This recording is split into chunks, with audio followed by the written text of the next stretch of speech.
In our last episode, we explored the restricted wing of Vault-Tec University to discover what Vault-Tec was hiding in Vault 79. Gold. All of it. And I do mean all of it.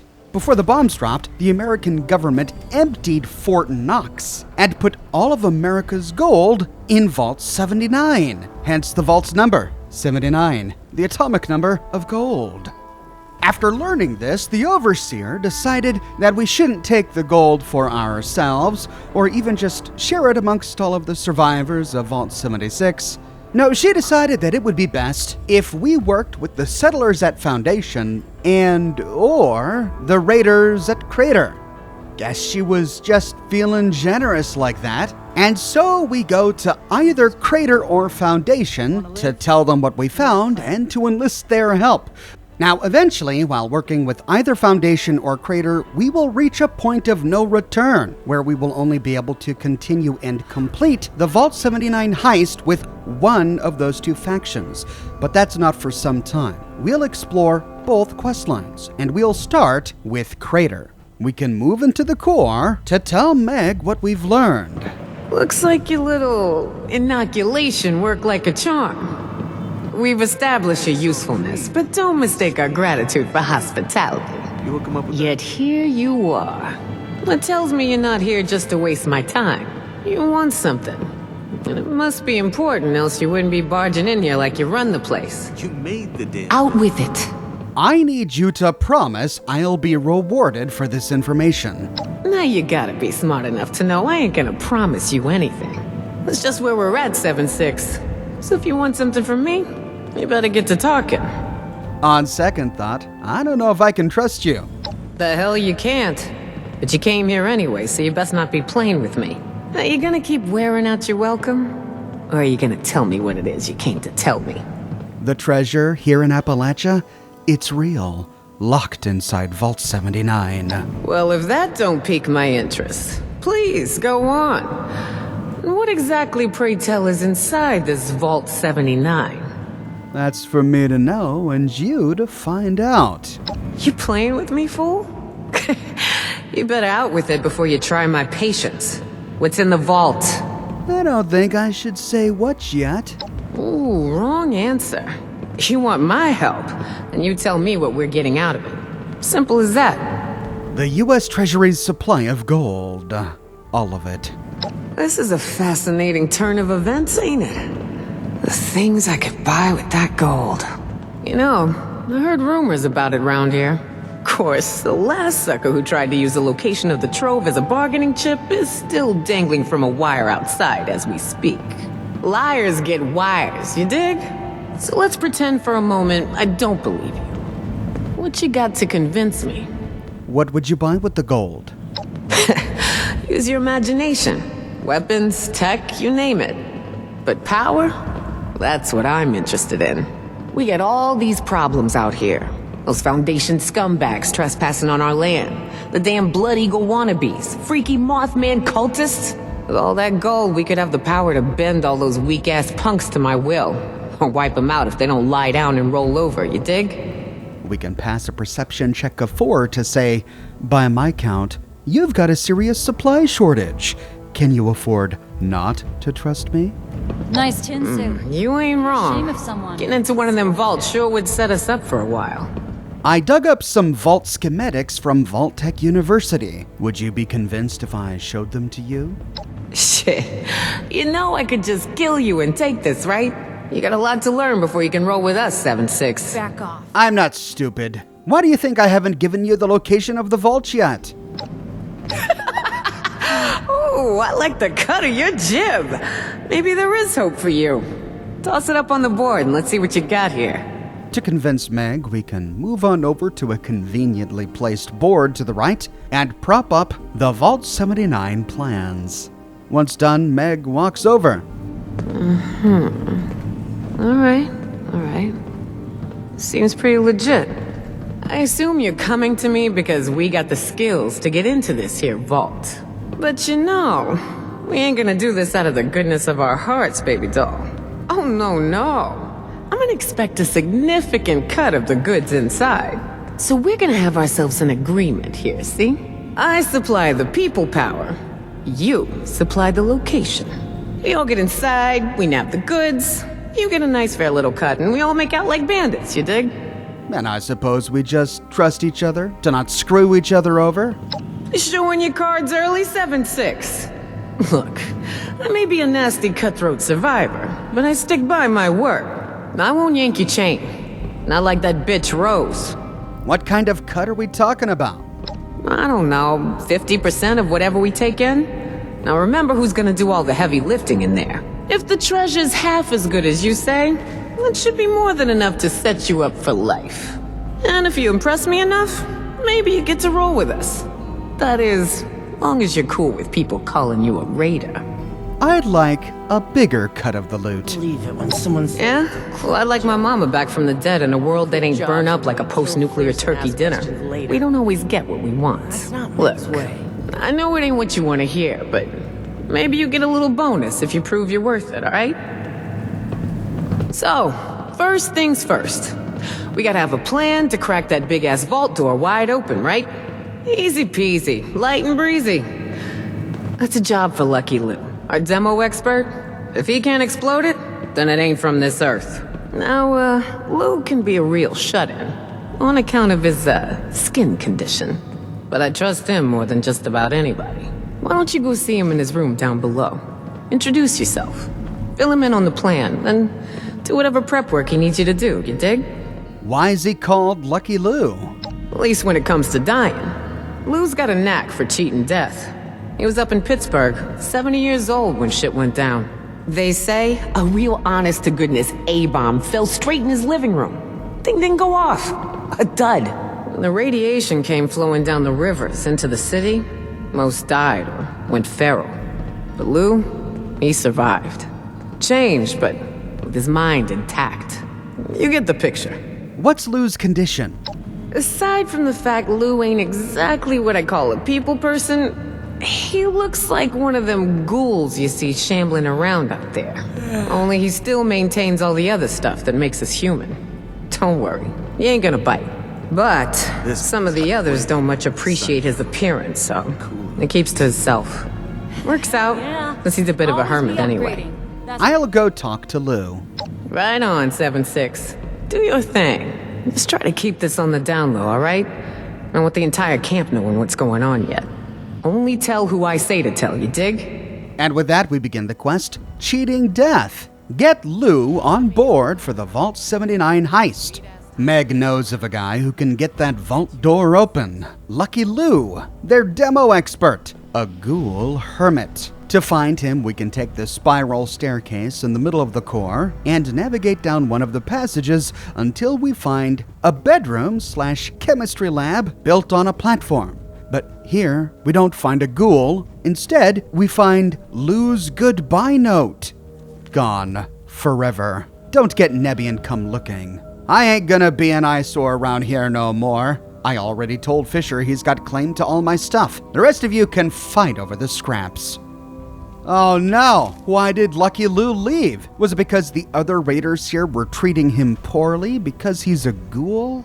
Well, this throws a huge monkey wrench into our plans for getting the vault door open. Now, his note mentioned that he already gave most of his stuff away to Fisher, which presumably means that Fisher knew that Lou was leaving. Maybe Fisher knows where Lou went. Now, there are two ways we can find out this information. The first way is to search for clues on Fisher's terminal. We find Fisher's terminal in Fisher's alcove of the main floor of Crater Core. We see Fisher standing just outside, and moving inside past his bearskin rug, we find a skill level 3 locked terminal on the wall. After hacking it, we find 4 entries. In the first, tech logs, we find 5 entries. In the first, Vox Collar. I almost wrote off Monongah Township as a whole, but that one house on the outskirts of town proved fruitful in my search for old tech. A scientist named Dr. Harrington built a functioning interpreter for animal sounds. With a little bit of tinkering, I was able to improve upon his work. It should allow a human or animal, incapable of speech, to produce words we can understand. For now, it is limited to the voice library that Dr. Harrington provided. But if it works, I can always add more. Fisher is referring to Dr. Eddie Harrington's house, which is an unmarked house on the outskirts of Monongah, where we can start the daily quest, Someone to Talk to. In the next one, Water Purifier. Found a solution to the water problem. Toxic water is what you get for settling in a place the locals call the Toxic Valley. But Meg just had to insist on using this old space station as a base. Luckily, I scrapped some of the station's water filtration systems and was able to rig it up to our purifiers to make just about anything drinkable. We still have to clean out the excess sludge buildup almost daily, but as long as we do that, we've got clean water. Okay, so we learn why they decided to found Crater here. Meg just liked old wrecked space stations. Good reason. In the next one, Tracking Beacon. The latest salvage from the station yielded some fancy radio equipment I haven't seen before.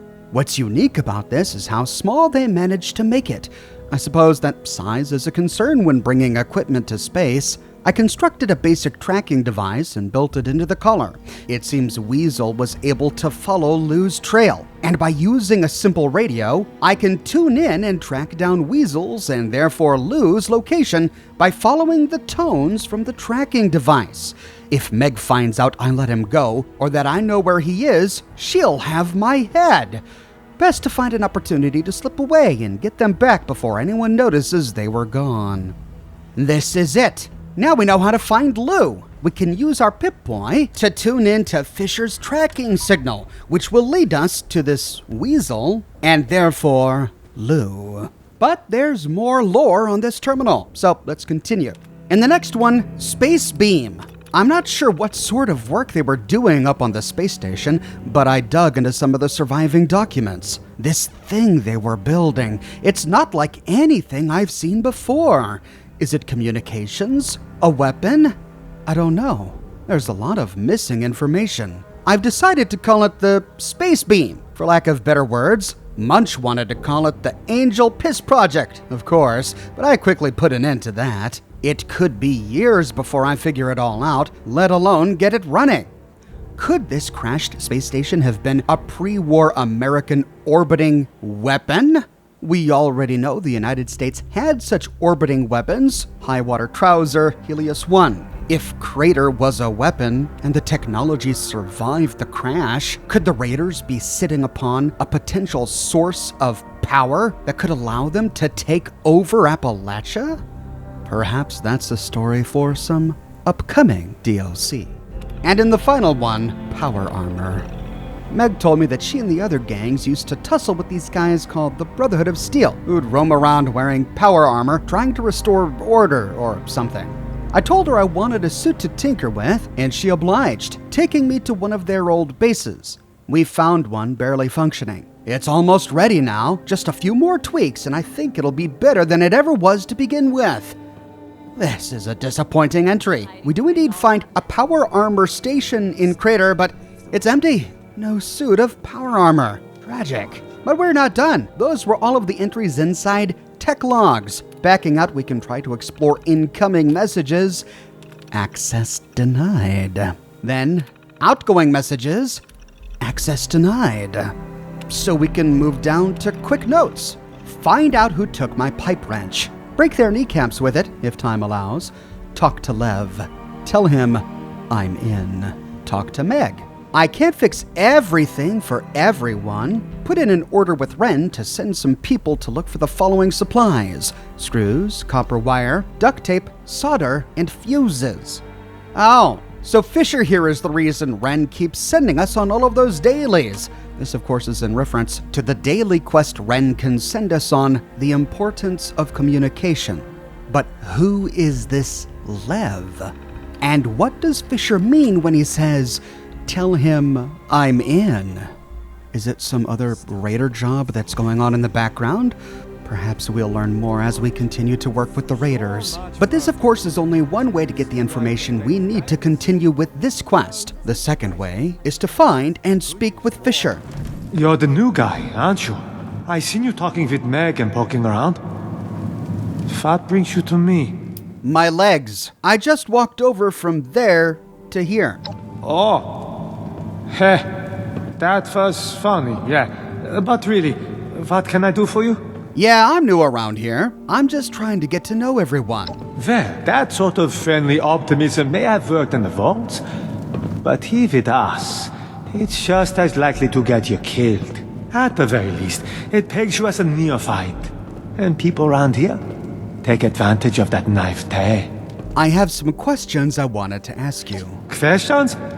Oh, sure. What sort of questions? What can you tell me about Lou? Lou? Oh, well, he's a good guy.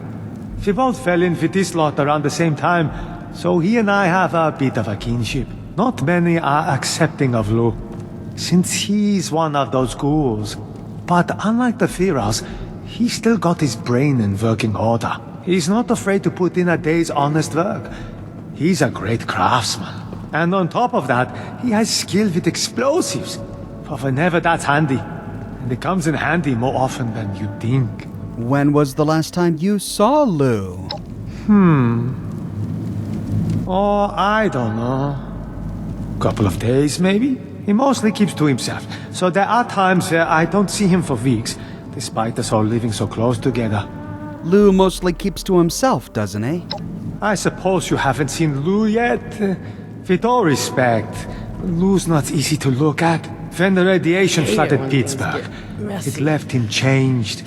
Skin melted off, but still alive. Still more or less human. I get the impression he wasn't very sociable to begin with, and that just made it worse. He gets anxious around people, and people get anxious around him. But everyone knows he's useful around here, so he lives tucked away. It works. Look, I found a note from Lou that says he took off. He mentioned you in it. What do you know about his disappearance? Lou, huh? I didn't know he was gone. Maybe he was just tired of being cooped up in that hole of his and went for some fresh air? Now we find two options here to pass skill checks to discover the truth. A charisma check of 8 to say you're hiding something. Look, you can trust me to keep it on the down low. Or a strength check of 8 to say, we'll do this the hard way then. The hard way's got way more punching. Okay. You got me. I confess. I intentionally misled you. But passing these checks actually skips a pretty big part of this quest. So instead we can say, you're his friend, right? Any idea where he might go for that? Well, yes, I do. There's a lookout camp over yonder, on the other side of the valley, where he likes to go and, clear his head. You'll likely find him there. Even at this point, we can pass another skill check, a perception check of 8, to say, little beads of sweat. You seem nervous, Fisher. Can I trust you? But failing that, our only option is to say, thanks. I'll go check it out. Just the location. I'll mark it on your map. Godspeed, ma'am. Very polite this, Caleb Fisher. And if by now we haven't realized that something fishy is going on our way out, Fisher turns to us and says, I, hope you find Lou. But why, Fisher? Is there any reason we wouldn't find Lou? Fisher marked a location on our map, and it's not far away. It's due west of Crater. Following his directions, eventually, we stumble upon another Crater Raider camp. This is the Crater Watch Station. Just outside the main camp, we find an empty tent with ham radios. We see a pathway leading down to the watch station proper. There's a small structure built on top of it, an outhouse nearby, a trailer holding up the structure above. Inside the trailer, a few containers filled with food, a footlocker at the foot of the bed filled with scrap. The raiders sleep in this trailer. There's an ammo box on the ground, more scrap on a shelf, and a tinkerer's workbench right next to a balcony overlooking the main path inside the watch station. Interestingly, just outside we find a number of those Arc Jet rockets, or at least very similar to the rockets we find at Arc Jet. They're also identical to the ones we found in the wreckage of Sophia Daguerre's ship, so these rockets must have come down with the space station. On the northern side of the watch station, we find a staircase leading to the top. This is just a lookout tower where the raiders keep watch. With the exterior explored, we can head back down to the ground and move through a canyon cut through the rock, likely created by more of the space station wreckage as it fell to Earth. And sure enough, at the end, we open a door to enter some of this wreckage. On the inside, we find a gnarled pathway with scrap and scaffolding scattered about. We find a raider next to an armor workbench, a couple of gantries above with more raiders hard at work fortifying this place, and at the very end, we find what is, in my opinion, one of the most interesting and breathtaking examples of post-apocalyptic wreckage that we find in the game. What a cool interior cell. It's almost a shame that it's used for such a small part of the Wastelanders DLC. Inside, we don't find much. A couple of containers with scrap and one named raider called Kogan. Well, look at Miss Fancy Pants here, strolling up all confident like to a bunch of raiders. You stupid? Or you just got a death wish? Listen up, meathead. I'm not interested in being jerked around. I'm here to find Lou. Where is he? Oh, we got a tough gal here. Neither. I'm working with your leader, Meg. I thought there was something familiar about you. You're the one who did the, vaccine thing, right? You must have impressed her. 'Cause she don't let just any Wastelander work jobs for her. Especially not no vault person like you. What's your deal? My deal is that I'm looking for Lou and you're wasting my time. Yo, I'll be wasting more than your time if you talk to me like that again. But to get you out of my face, here's what's what. I need to find Lou. I was told that I could find him here. Well, that's odd, ain't it? Lou never comes out this way. If he ain't on a job, he's huddled away in his little mole hole back at the base. Who told you he'd be out here at the lookout camp? Fisher said that he'd be out here getting some fresh air. Fresh air? This close to the Toxic Valley? Think about that for a second and realize how stupid that sounds. You're being played like a chump. Sorry, but Lou just ain't here. I suggest you take this up with whoever told you to come out here. I'm looking forward to seeing whose head winds up on a pole. You or the other guy? Be seeing you, chump. One way or another. We've been hoodwinked. Lou wasn't hanging out here. Why did Fisher lie to us? If we chose this option, we still don't know where to find Lou. So our only option is to head back to Crater and confront Fisher. So much work to do. And do I get any thanks? Well, I do. But I could use more. Back again? Still, haven't seen Lou, if that's what you're here for. All three of these options eventually lead to the dialogue tree we would have accessed had we passed any of the skill checks when we met with Fisher earlier. We can say, no signs of Lou there. Any idea where I should look next?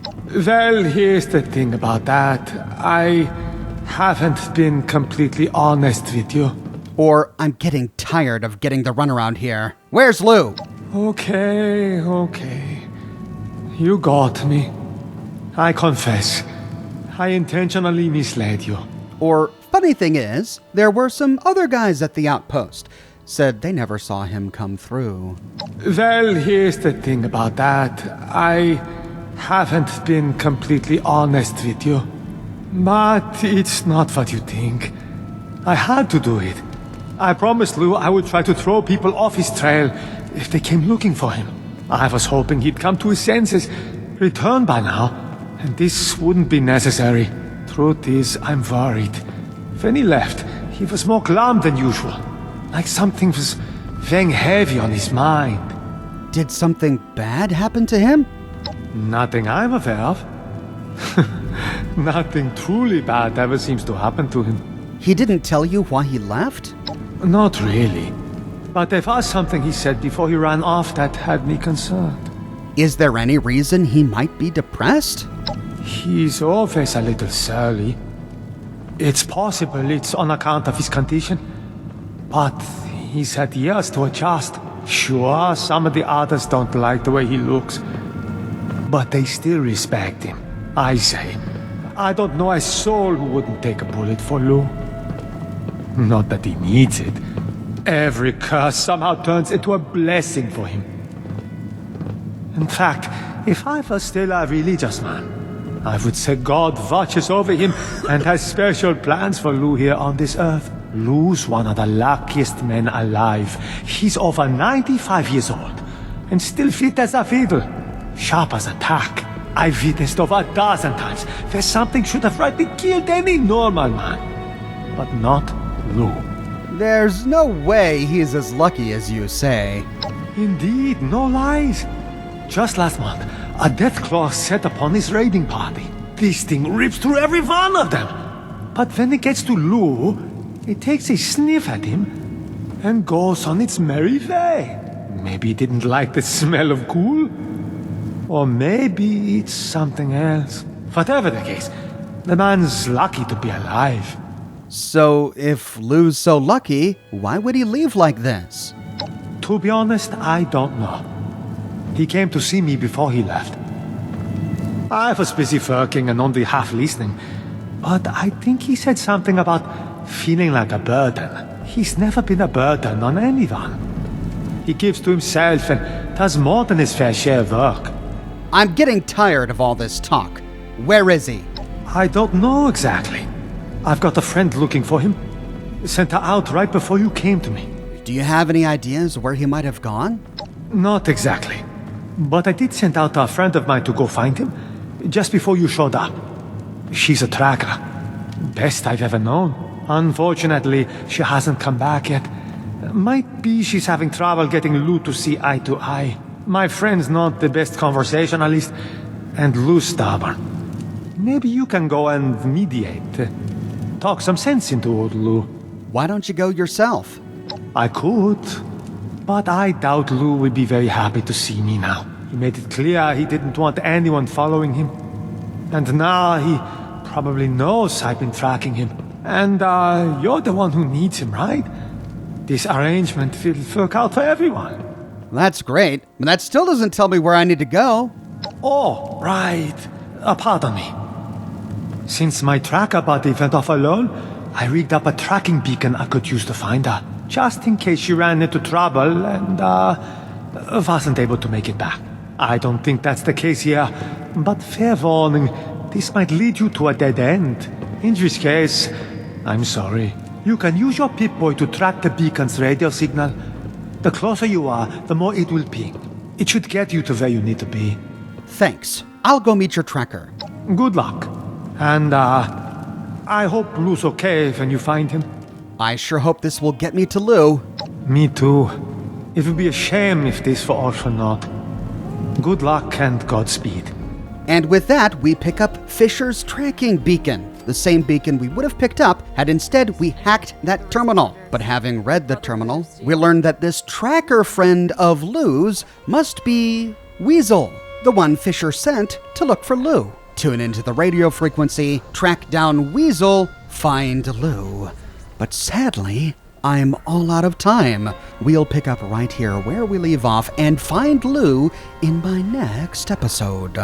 I publish new Fallout videos each and every week on my channel, so if you don't want to miss my next episode, be sure to subscribe and to click that bell notification button. If you have already, but you still feel like you're missing out on YouTube notifications, consider following me on Twitter @Oxhorn. I update Twitter manually with every piece of content that I publish. I've got a shirt shop with completely unique designs that you can't find anywhere else. My designs come on shirts in a variety of men's, women's, and children's sizes, and in a wide array of colors. You can find them on other products as well, like smartphone cases, pillows, posters, mugs, stickers, prints, etc. So if interested, you can find a link to my shop in the description below, or you can click here. If you like what I do and you want to support me in a more personal way, consider becoming a patron on Patreon or a member here on YouTube. YouTube members and patrons on Patreon are becoming increasingly important as YouTube continues to make platform changes that make the future of YouTube monetization uncertain. So to all of my YouTube members and my patrons on Patreon, you have my sincerest thanks. I couldn't do this without you. But more than anything, I'm just so glad you're here watching this video with me today. Thank you so much for watching, and I'll see you soon with more brand new videos.